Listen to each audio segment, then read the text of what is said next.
this is BioPhoenix here, and today we're going to be talking about yet another game on the PC-98, and that happens to be E.V.O, the Theory of Evolution. But it's also known as the story of 4,600,000,000 years, the evolution theory, and it was developed and published by Enix and was released in 1990. And it is indeed a turn-based RPG that was fan-translated, and it was all done by these wonderful people written out here. And I will go out and say, they did a really good job working on this. So I'm glad that they put all that work and effort for making this game playable in English. Now, if the name of this game does sound very similar to another game you might be familiar with, being E.V.O, The Search for Eden on Super Nintendo, well, you'd be correct. They are related. But the two games are very different in many aspects, and I'll go over a couple of them later on. But to sum it up though, the Super Nintendo game is not really a port of this game, it's more like a remake in some sense. So without further ado, let's talk about the game's story. So the game starts off in the ocean, and you play as a fish. And one day, something mysterious starts happening where a lot of the other animals are starting to go hostile. And then your fish character ends up meeting Gaia, the goddess of Earth, and she tells you that she is going to guide you down to the right evolution path while also telling you that you had to protect the Earth. And what I mean by protect the Earth, I literally mean just kill everything in sight. Yeah, it's kind of weird that it's a game where it's all about trying to protect the planet, but yet you're pretty much doing so much damage and carnage to almost everything that comes in your path. But hey, whatever, I mean, it doesn't have to be 100% realistic. So, anyways, that's pretty much what you need to know about the story, and I have to say, very cool concept for a story of an RPG, let alone an RPG released in 1990, because most RPGs at the time were mostly like medieval fantasy or sci-fi space stuff, but nah, this one is totally different from all of that, and I think that's really cool. And I also do think it's interesting that this game has very few named characters. So like I said before, you got the goddess Gaia, and you also have the main antagonist, and most of the other characters that you meet along the way that you talk to, well, their names are literally just whatever creature that they are, with letter A, B, C, D, and whatever. So I'm telling you right now, there is no character in this game named Jimmy John, so for all the Jimmy Johns out there, yeah, you might be disappointed that, yeah, he's not in this game. But I do think it is interesting the way how they're able to write characters within this game, and of course I am going to mention a couple little things like later on in the video about the story, but of course there won't be any spoilers, so, you know, you don't gotta worry about that. So now let's get moving on and start talking about the gameplay. So it is a top-down view game, and that is definitely very different from the Super Nintendo one. And as you walk around on the map, you can see all the enemies that you can fight, so there is no random encounters in this game. And I was not expecting this game to be like that, and you know what? I approve, because I really love that. I know I've explained it before, but I really do like this because it allows you to kind of take your time with doing the battles while also being able to go from one end to the other end when you need to find something and you don't gotta worry about running into a bunch of encounters when you don't want to. And as for the battles, they are very basic turn-based. It's pretty much Dragon Quest 1, where it's first-person view, one-on-one, and you just select attack over and over again. Although at least you do have some special attacks, which are either, damage ones, or ones that boost your defense or your evasion, or ones that you can heal you up, but yeah, it's very basic stuff. So I really don't think I need to explain anything else about the combat, as I'm sure anyone that's watching this has at least played some sort of RPG before from that era. But now, let's get to the really fun stuff, and that happens to be leveling up your character. So how you level up and change forms is that you have these 4 different stats being attack, vitality, endurance, and wisdom. And once you level up one of them, it'll ask you about wanting to do an evolution, and once you do, then you'll change into a different creature. And I do think it is kind of a nice touch that whenever you do transform into a creature that actually did exist, it'll tell you about a little bit of some factoids about them. But if you turn into something that was made up for the game, well, it'll just tell you that, yeah, this was made up for the game. And whenever you see the chart that shows up in the corner, that is the evolution chart of that chapter. And as you go down on the chart, that means you get to become a stronger creature. But sometimes you'll transform into something either going left or right on the path, and you can't go backwards on there. So once you go forward, then you can't go back, and sometimes when you do go left and right and you transform into a creature that you already once were, well, thankfully your stats just keep going up, so you don't gotta worry about becoming weaker again. And it's very interesting too, because during your first playthrough of the game, there's a good chance that you probably won't be able to see every single possible evolution that you transform into, especially later on in the game where the charts get really big. And as for the different evolutions you can turn into, so there's the fish, which is the first one, then there's the reptiles, then there's the dinosaurs, and then you eventually become a human. Now, there is one that is in between the dinosaur and the human period, but that one is actually not present in the Super Nintendo one, so it's all new material here. So even if you have played the Super Nintendo game before, then I'm not going to spoil it for you, as I do feel like it is going to be something that you can look forward to if you do plan on playing this version. But I will say that in-between period, though, that's where the game gets really crazy and wild, and I absolutely loved it. So if there's anything else I can say about the game's gameplay that you need to know, is that when it comes to progressing through the story, you mostly just have to talk to a bunch of the other animals, and they'll usually tell you where you're supposed to go. And sometimes you kinda have to do things in the right order, but for the most part, there is like no puzzles in this game. It's literally just go from one end to the other end without dying.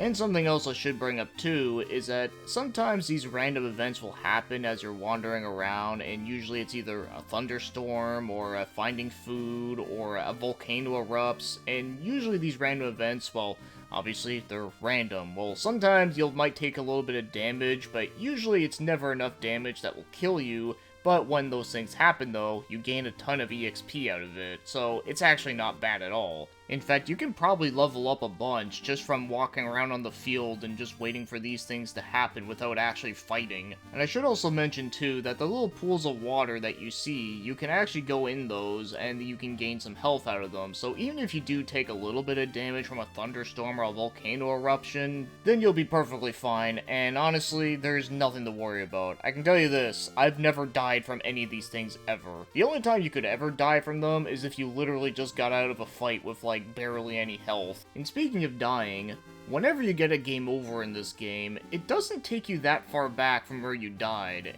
And besides, you can save and load your game almost anywhere you want, which I find to be a very nice feature to have in such an old game like this. So now, let's get moving on and start talking about the other things, like the graphics.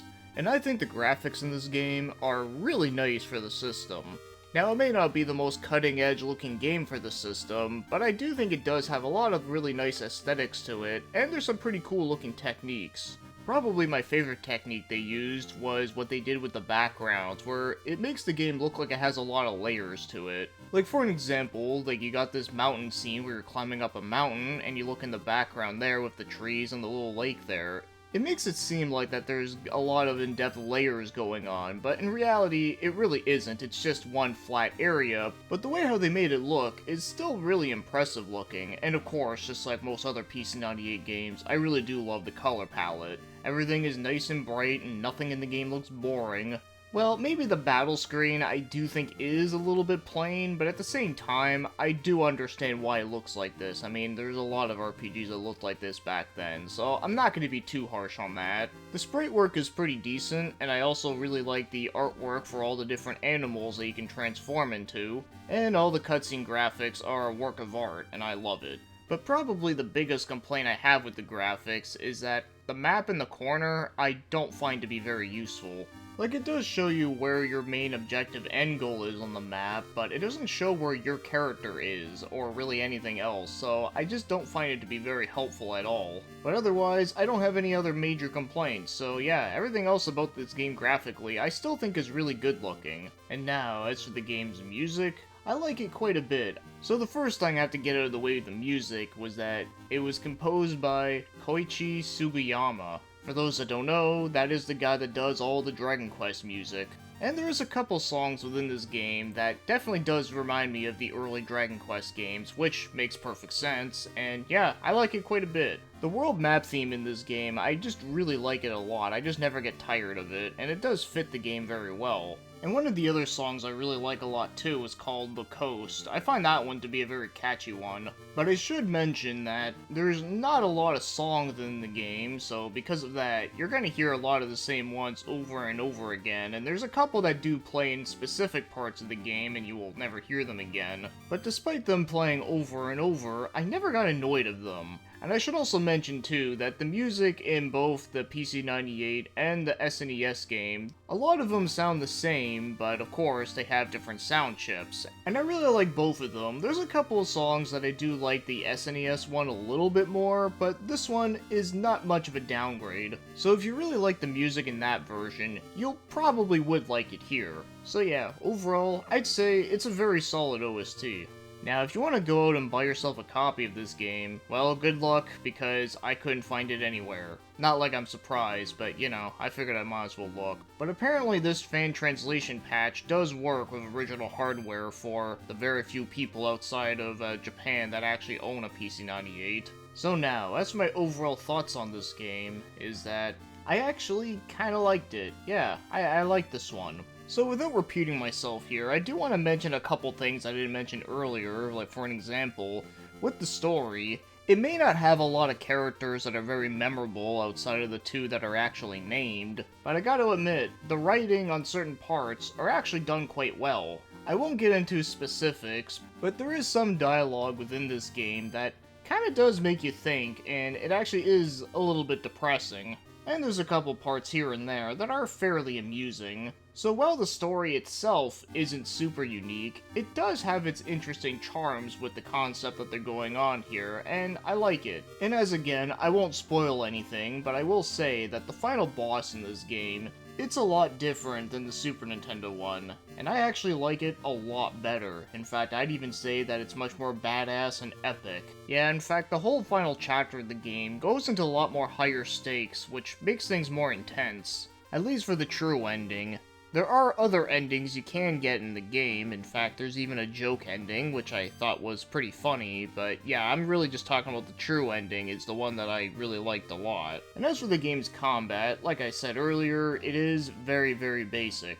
And I don't have a problem with very simplistic turn-based RPGs, though of course I do prefer the more unique stuff, but I don't mind going back to this sort of thing. But the one thing that does make this game hold up a lot better than others around that time was that you can actually adjust the text speed of the game, so a lot of the battles in this game, if you adjust it high enough, then yeah, you can tear through them like super quickly. But even with that, I know for sure that there's going to be some fans of RPGs that are more used to the more modern stuff, and if they go back and play this game, yeah, they're probably not going to like the battle system in here. For like I said, very basic, also it's just one-on-one, so you're not taking on like a whole army at once, which honestly, I do think does make sense that in this game it would be a one-on-one. But yeah, the point is that, yeah, the battle system in this game, while it is very simplistic, I know for sure that a lot of people would say it is very dated. And I do agree, it is pretty dated, but I actually didn't mind playing it though. Like, when it comes to, like, this era of RPGs being, like, the late 80s and early 90s, this is probably one of the better ones before, like, the big classic stuff were popping off. Not only is it a very unique idea for an RPG, but the game is also pretty short, and I never felt like it dragged at all. And it's also a very chill game, so I didn't find it to be extremely difficult or anything. So you could probably beat this game within, like maybe 6 to 8 hours or so. For most RPGs, that is not long at all. So overall, I did found it to be a pretty enjoyable game, especially for one that was released around that time. Because I will be honest and say that when it comes to RPGs that came out around that era, I find a lot of them are pretty tough for me to go back to because a lot of them are very archaic. And I grew up playing games like Final Fantasy I and Dragon Quest I on my NES, and while I do have some soft spot for those games because I grew up playing them, unfortunately nowadays, I don't really have a whole lot of incentive of going back to them. Where this game, however, I mean, clearly I did not grow up with this game, and I gotta say, I liked it. I actually thought it was leagues more interesting than a lot of other stuff that was coming out around this time. And it also helps too that the grinding doesn't take forever either. So if you really do love, like, that old era of RPGs, I think you would definitely really like this game. Or if you're like me, where you do respect those older games, but you just don't go out of your way applying them, there's a few things in this game that surprisingly does hold up pretty well for the time, and the game's concepts are still very unique even to this day. And to me, that is the main part of what made this game very interesting to play. So with that being said, thanks for watching and commenting, and have yourselves a great day.